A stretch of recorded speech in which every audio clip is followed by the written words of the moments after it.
여러분, 하나님이 당신의 형상으로 인간을 지으시고 다 주셨잖아요. 다. 교제, 하나님과 교제할 수 있는 특권을 주셨고요. 에덴 동산을 주셨고요. 에덴 동산은 천국 같은 곳 아닙니까? 그땐 정말이지 인간에게 행복만 가득했었죠. 그런데 문제가 생겼습니다. 어느 날 인간이 하나님을 떠나버린 것 같습니다. 사탄에게 속아가지고 하나님을 떠나버린 거예요. 그게 바로 창세기 3장 이 선악과 사건 아닙니까? 하나님만 섬겨야 할 인간이 하나님을 떠나고, 그때부터 인간은 죄인으로 전락되어 고통과 저주받는 불쌍한 인생이 된 거예요. 땅에서 막 가시가 솟아나 찌르기 시작했고요. 평생을 땀을 흘려야 먹고 사는 힘든 인생이 되었고요. 또한 해산의 고통 얼마나 큽니까? 얼마나. 뿐만 아니라 하나님과의 관계도 점점 나빠져서 갈수록 하나님을 잊어버리게 되고, 그 다음 심판이 찾아오지 않았습니까? 노아 시대 때 노아의 8식구 외에는 다 하나님을 멀리 했고요. 결과 홍수로 멸망받았죠.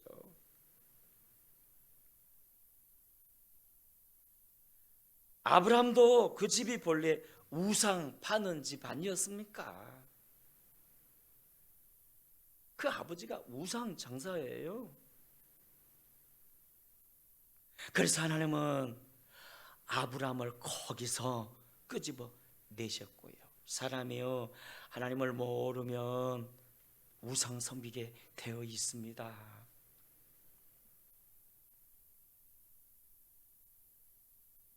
때문에 하나님을 아는 것이 얼마나 중요한지 모릅니다.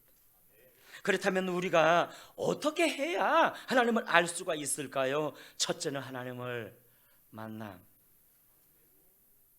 하고요. 또한 그분의 음성을 들을 수 있어야 합니다. 즉, 계시받아야 해요. 계시받아야. 여러분, 구약시대 하나님의 계시를 가장 많이 받은 사람이 누구죠? 모세 아닙니까? 모세. 그는 시내산에서 40일 금식 기도하다가 십계명을 받았고요. 하나님의 창조에서부터 시작하여 모세 오경까지 엄청난 계시를 받았어요.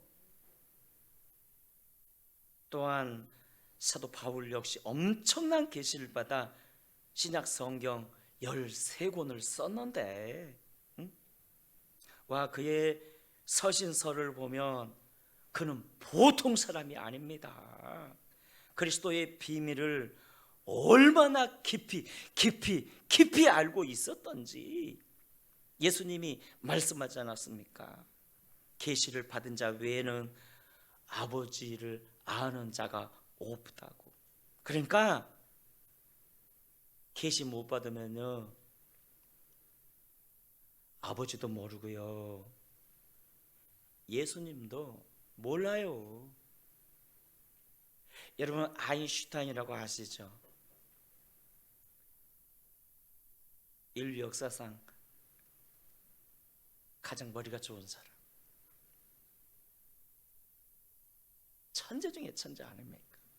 성경도요 많이 읽었어요. 연구해 보려고. 그가 뭐라 말한지 아십니까? 내가 만일 교회를 다닌다면 장로교회 다니겠다. 왜냐하면 성경에 가장 근접된 교리를 가지고 있기 때문이다. 그러나 나는 교회 다니지 않는다. 왜냐하면 하나님은 없기 때문이다. 와, 그가 성경을 얼마나 읽었는데 거의 외울 정도였답니다. 그럼에도요 주께서 계시를 안 주시니까 모르는 거예요. 하나님을 몰라요. 하나님을 아는 것은요 지식으로 안 됩니다. 하나님이 계시를 열어주셔야 돼요. 그러나 여러분, 바울은 계시의 사람이 아닙니까? 그가 얼마나 많은 계시를 받았던지 고린도후서 12장에서 이렇게 말했죠. 1절에 무익하나마 내가 보득보를 자랑하노니 주의 환상과 계시를 말하리라. 7절에서 여러 계시를 받은 것이 지극히 크므로 너무 자만하지 않게 하시려고 내 육체에 가시 곧 사탄의 사자를 주셨으니 이는 나를 쳐서 너무 자만하지 않게 하려 하심이라. 여러분, 바울은 어느 사도보다 계시를 많이 받았고요. 그래서 그리스도의 비밀을 깊이 알았습니다. 깊이. 빌립보 3장에서 그가 말하지 않았습니까? 그러나 무엇이든 내게 유익하던 것을 내가 그리스도를 위하여 다 해로 여길 뿐더러 또한 모든 것을 해로 여김은 내 주 그리스도 예수를 아는 지식이 가장 고상하기 때문이라. 내가 그를 위하여 모든 것을 잃어버리고 배설물로 여김은 무슨 뜻입니까? 와, 그가 계시를 받고 나니까 이 그리스도를 아는 지식이 얼마나 고상한지, 얼마나 좋은지, 이제 그 세상 것들은 배설물처럼 여겨지네요. 세상의 부귀, 그 영화들이 쓰레기처럼 여겨지네요. 그리스도 안에 있는 그 비밀들을 알고 나니까,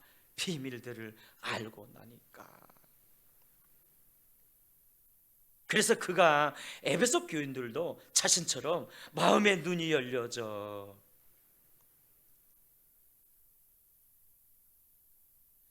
그리스도의 비밀과 하나님이 왜 부르셨는지, 그 부르심의 소망이 무엇인지 알기를 원했어요. 본문 18절에서 말하지 않았습니까? 너희 마음의 눈을 밝히사 그의 부르심의 소망이 무엇이며 성도 안에서 그 기업의 영광의 풍성함이 무엇인지 19절에 알기를 원한다고. 여러분, 눈은요 세 가지가 있으니, 첫째, 물체를 보는 육안이 있습니다. 육안이 있어야 세상을 보지요. 이게 얼마나 중요한지 모릅니다. 사람이 하루만 눈에 붕대를 감고 있어 보세요. 답답합니다. 그렇지 않겠습니까? 그런데 세상에는요 보지 못하는 사람들이 수도 없이 많으니 여러분 볼 수 있음에 감사해 보셨습니까? 또한 둘째는 지식의 눈이 있습니다. 아는 것이 힘이라 말하지 않았습니까? 때문에 우리가 배우는 거 게을리하면 안 되겠지요. 여러분, 우리나라 교육열이 세계 1위 아닙니까? 결과 세계 10대 경제 대국을 이루었지. 곧 일본도 넘어선다면서요. 여러분, 세계 지도를 펴고 볼 때 한때는 공산당 나라가 절반이 넘었어요. 불과 30년 전까지만 해도요. 그런데 지상 낙원을 만들겠다는 그들이 약 20수년 전부터 무너지기 시작했어요. 러시아가 깨지고 막 그 주변에 있던 공산당 나라가 막 무너지기 시작하고, 북한 봐보십시오. 거지 나라 되지 않았습니까? 우리나라가 7, 80년대, 8, 90년대만 해도 경제 대부흥이 일어나지 않았습니까? 한강의 기적이라고. 그런데요, 그때 북한은 어떻게 된지 아세요? 오랜 기근으로 수백만의 사람들이 굶어 죽었어요. 그래서 고난의 행진이라면서 난리가 나지 않았습니까? 지난번 우리 교회 선교팀이 중국 단동에 아우리치 가지 않았습니까? 압록강변 길로 쭉 내려오면서 북한을 보는데 세상에 밤중에 그 도시들을 보니까 암흑천지예요. 전기불이 안 보여요. 돈이 없으니까. 암흑천지예요. 암흑천지. 여러분, 공산당이 왜 그리 되었습니까? 독재자가 국민의 재산을 다 뺏으니까, 국민을 노예로 만들어서 강제 노역시키니까 누가 열심히 일하겠습니까? 사실 여러분, 사회주의자들이 공짜를 외치지 않습니까? 노인들 택시 타는 것도 공짜다, 병원비도 공짜다, 모든 것이 공짜입니다. 참 철딱성이 없는 제 동기 목사 하나가 이렇게 말하더라고요. 야, 공산당은 공짜니 차라리 우리나라가 공산당이 되었으면 좋겠다고. 와,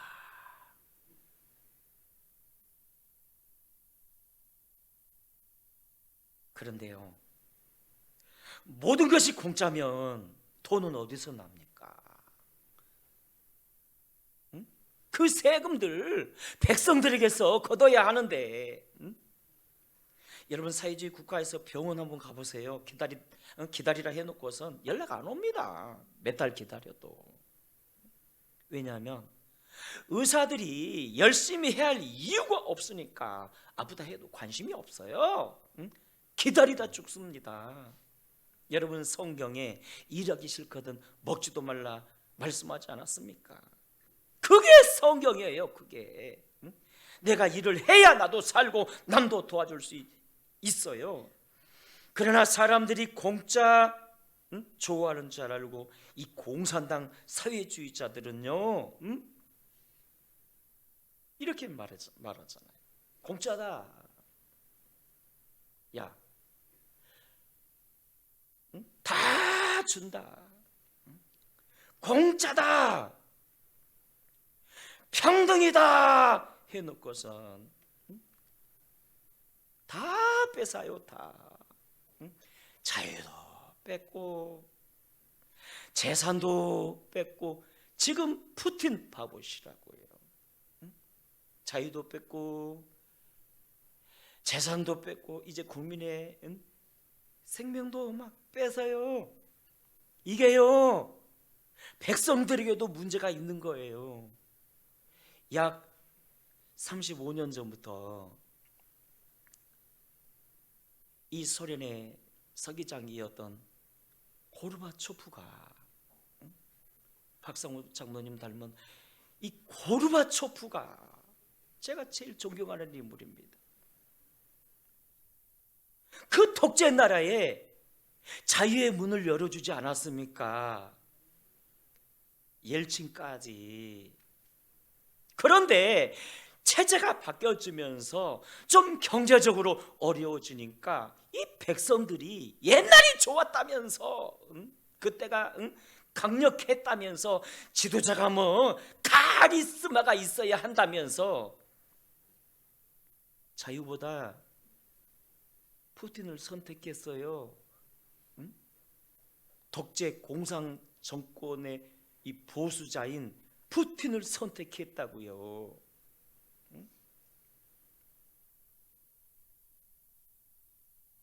그 나라가 경제가 잘 돌아갈 것 같습니까? 다행히 다이아몬드가 많이 나고, 그리고 기름이나 가스가 많이 나니까 살아나는 거지요. 살아남는 것이지요. 지금 여러분, 지금 그들을 봐보시라고요. 만약 지금 푸틴이 핵무기 써봐요. 하나님이 강팍함 그대로 놔두어서 핵무기 써봐요. 러시아는요, 통째로 날아갑니다. 그래서 사회주의와 교회는 공존할 수 없고요, 주체 사상과 교회는 함께 갈 수 없어요. 여러분, 베트남이 왜 망하고 공산화된 줄 아세요? 사회주의 사상에 물든 신부가 성녀들이, 목사들이 몰래 공산당을 도운 겁니다. 세상에 그들이 말한 공짜만 믿고 평등만 믿고 도와가지고 망했어요. 그런데 여러분, 공산당은 거짓말로 존재하는 단체가 아닙니까? 그래서 한번 배신자는 또 배신한다며, 도왔던, 자신을 도왔던 그 사람들 있지요, 다 죽였어요. 그것도 아주 비참하게, 처참하게. 결국 그들이 왜 망한 겁니까? 몰라서 그런 겁니다. 몰라서. 성경에 말씀하지 않았습니까? 지식이 없는 백성은 망한다고. 따라합시다. 지식이 없는 백성은 망합니다. 그렇습니다. 여러분, 속으시면 안 돼요. 그래서 사람이 바로 배우는 게 얼마나 중요한지 몰라요. 바로 배워야 돼요. 바로 배워야 돼요. 그 목사놈처럼 이 설교 들으라, 공짜니까 공산당이 좋겠다면서.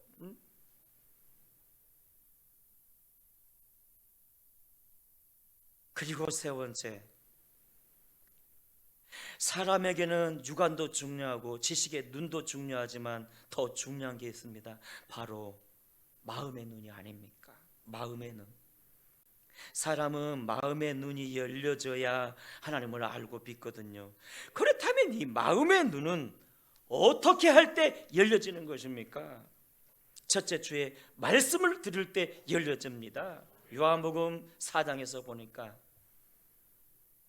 수가 여인이 주의 말씀을 들을 때 그의 마음이, 눈이 열려져 예수님이 선지자로, 메시아로 보여지지 않았습니까? 주의 말씀을 들을 때. 누가복음 24장에서 보니까 엠마오로 가던 두 제자가 주의 말씀을 들을 때 그제서야 영안이 열려 부활하신 예수님을 보게 된 거 아닙니까? 주의 말씀을 들을 때. 요한복음 20장에서 무덤을 찾던 마리아가 마리아야 하는 주의 음성을 들었을 때 마음의 눈이 열려져 부활하신 예수님을 보고 만난 거 아닙니까? 말씀을 들을 때. 둘째, 성령을 통해서 마음의 눈이 열립니다. 성령을 통해서. 사도행전 7장에서 보니까 스데반이 순교할 때 그곳에 성령의 충만함이 임했고요, 이 스데반에게 성령의 충만함이 임하니까 그가 영안이 열려져서요, 보호자 우편에서 서서 그를 응원하신 예수님이 보여준 거예요. 예수님이, 성령이 그에게 임하시니까 그가 영안 열려져 예수님을 본 거예요. 또한 열왕기하 6장에서 보니까 아람 나라 사람들이 엘리사 한 사람 잡으려고 그냥 그가 사는 도단성을 겹겹이 포위했지요. 그러나 엘리사는 걱정하지 않습니다. 왜냐하면 그는 성령 충만했기에 영안이 열려졌고요, 영안이 열려지니까 자신을 지키는 하나님의 군대가 보인 거예요. 군대가 보인 거예요. 그러나 그의 종은 그걸 보지 못하니까 그냥 큰일 났다며, 선지자님 큰일 났습니다. 이제 우리는 죽었습니다. 죽었습니다. 걱정 마라. 우리를 지킨 이가 저들보다 크고 많다. 아니 주인님, 여기 우리를 지킨 이가 누가 있단 말입니까? 그가 기도하지 않았습니까? 아버지, 그의 눈을 여셔서 보게 하소서. 그래서 성령이 그에게 임하니까 그가 눈 열려져 하나님의 군대를 보지 않았습니까? 우리 눈이 열려져야 돼요. 열려져야 보는 겁니다. 셋째는 회개함으로 마음의 눈이 열려집니다. 마음의 눈 어두워졌을 때 회개만큼 밝게 하는 게 없거든요. 여러분, 우리는 마음의 눈이 밝아져야 합니다. 왜냐하면 마음 눈이 밝아져야, 따라합시다. 마음 눈이 밝아져야 그리스도의 비밀을 깊이 알 수가 있고요, 하나님이 우리를 부르신 그 부르심의 소망이 무엇인지 알 수가 있어요. 즉 하나님이 어떤 축복을 우리에게 약속으로 주셨는지 그걸 알 수가 있어요. 본문 18절에서 말씀했죠. 너희 마음의 눈을 밝히사 그의 부르심의 소망이 무엇인지 19절에 알기를 원하노라. 여러분, 하나님이 아브라함을 부르시고 어떤 약속을 주셨죠? 첫째, 후손에 대한 약속을 주셨어요. 네 자손을 통해서 큰 민족을 이루겠다. 둘째는 땅에 대한 약속을 주셨어요. 온 가나안 땅을 네와 네 후손에게 주겠다. 셋째는 복에 대한 약속 아닙니까? 그래서 아브라함은 받은 약속을 믿고 그때부터 소망을 가졌어요. 소망을 가졌어요. 여러분, 희망과 소망의 차이를 아세요? 희망이란 자기가 원하는 거 아닙니까? 자기가 원하는 거 때문에 이루어지지 않을 수도 있어요. 그러나 소망은요, 하나님의 약속이기에 100% 됩니다. 하나님의 약속이기에 진리입니다. 100% 이루어지는 거예요. 그래서 아브라함은 그 약속을 믿었기에 소망을 가졌고요, 믿어야 소망을 갖는 거거든요. 그리고 그 소망 때문에 어딜 가든지 제단을 쌓았고요, 예배하고 찬송한 것입니다. 또한 장막을 쳤고요, 언제든지 떠날 준비한 겁니다. 또한 하나님의 이름을 부르면서 살았던 것입니다. 여러분, 하나님이 우리에게 주신 약속이 뭔지 아세요? 이 굉장히 중요합니다. 예수 그리스도의 십자가를 통해서 우리에게 주신 약속, 그것은 구원 아닙니까? 구원. 또한 천국 아닙니까? 천국의 시민권. 빌립보 3장에서 바울이 말했죠. 우리의 시민권은 하늘에 있다고. 여러분, 바울은 믿었기에, 그걸 믿었기에 천국 소망으로 살았고요. 그 소망 때문에 인내했고요. 옥중에서도 찬송했고요. 박해 중에서도 두려워하지 않았습니다. 그 소망 때문에. 여러분, 하나님이 이스라엘 백성들에게 가나안을 약속하지 않았습니까? 젖과 꿀이 가라앉는 땅. 그래서 모세가 12 정탐꾼을 가나안에 보냈죠.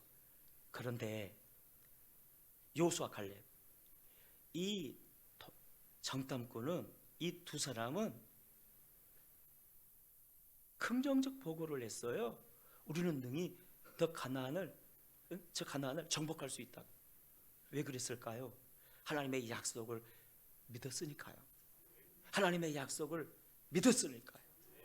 그런데 다른 10명의 정탐꾼들은요, 그 상황만 보고, 환경만 보고 하나님의 약속을 믿지 않았어요. 그래서 부정적인 보고를 했고요. 그들의 말을 들은 백성들은 밤새 울면서 불평하고 원망하지 않았습니까? 왜 그들이 울면서 원망했을까요? 하나님의 약속을 믿지 않으니까, 믿지 않았으니까. 그래서 하나님이 진노하셨어요. 진노하시면 이렇게 말씀하지 않았습니까?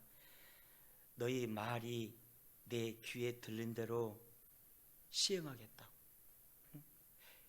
너희 말이 내 귀에 들린 대로 시행하겠다고.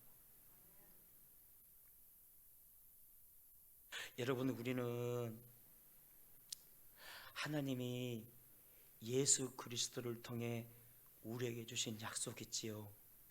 이 약속을요, 믿으셔야 합니다. 그렇다면 그 약속이 뭐죠? 구원입니다. 구원입니다. 천국입니다. 천국입니다. 천국의 시민권 아닙니까? 그러므로 우리는 그 하나님의 약속을 믿고 소망해야 합니다. 또 승리를 믿으셔야 합니다. 이 땅을 살면서 우리가 왜 승리를 믿어야 하죠? 언제나 성령 하나님이 우리와 함께 하셔서 우리를 도우시기에 우리는요, 모든 것이 합력하여 선을 이루어요. 성령 하나님이 우리를 도우심으로 우리는 모든 것이 합력하여 선을 이루어요. 믿습니까? 그래서 우리는 로마서 8장 28절 말씀을 믿어야 합니다. 하나님을 사랑하는 자 곧 그 뜻대로 부르심을 입은 나는 모든 것이 합력하여 선이 된다. 모든 것이 합력하여 선이 된다. 아예 그냥 선포하셔야 돼요. 어떤 고난을 만났어도 이 말씀을 선포하셔야 돼요. 나는 모든 것이 합력하여 선이 된다. 내 삶은 모든 것이 합력하여 선을 이룬다. 아예 그냥 선포하셔야 돼요. 선포하셔야 돼요. 여러분, 찬송가도 있지 않습니까? 이 몸의 소망 무언가 우리 주 예수뿐일세. 우리 주 예수밖에는 믿으리 아주 없도다. 주 나의 반석이시니 그 위에 내가 서리라. 그 위에 내가 서리라. 자, 2절에 무섭게 바람 부는 밤 물결이 높이 설렐 때 우리 주 크신 은혜에 소망에 닿을 줄이라. 세상에 믿던 모든 것 끊어질 그날 되어도 구주의 언약 믿사와 내 소망 더욱 크리라. 바라던 천국 올라가 하나님 앞에 배울 때 구주의 의를 힘입어 어여시 바로 서리라. 주 나의 반석이시니 그 위에 내가 서리라. 그 위에 내가 서리라. 와,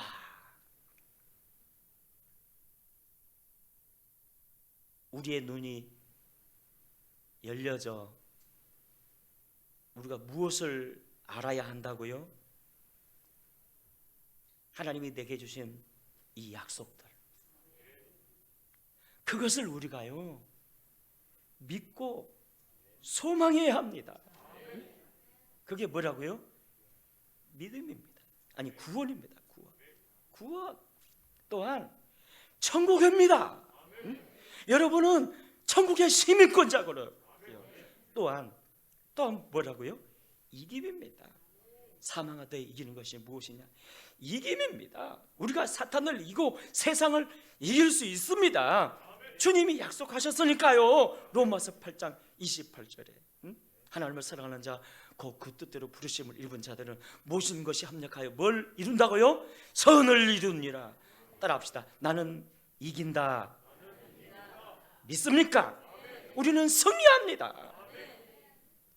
이제 말씀을 맺습니다. 주께서 주신 그 약속의 말씀을 붙잡고 여러분 그 약속이 이루어질 줄 믿고 소망하면서 승리하기를 주 이름으로 축원합니다.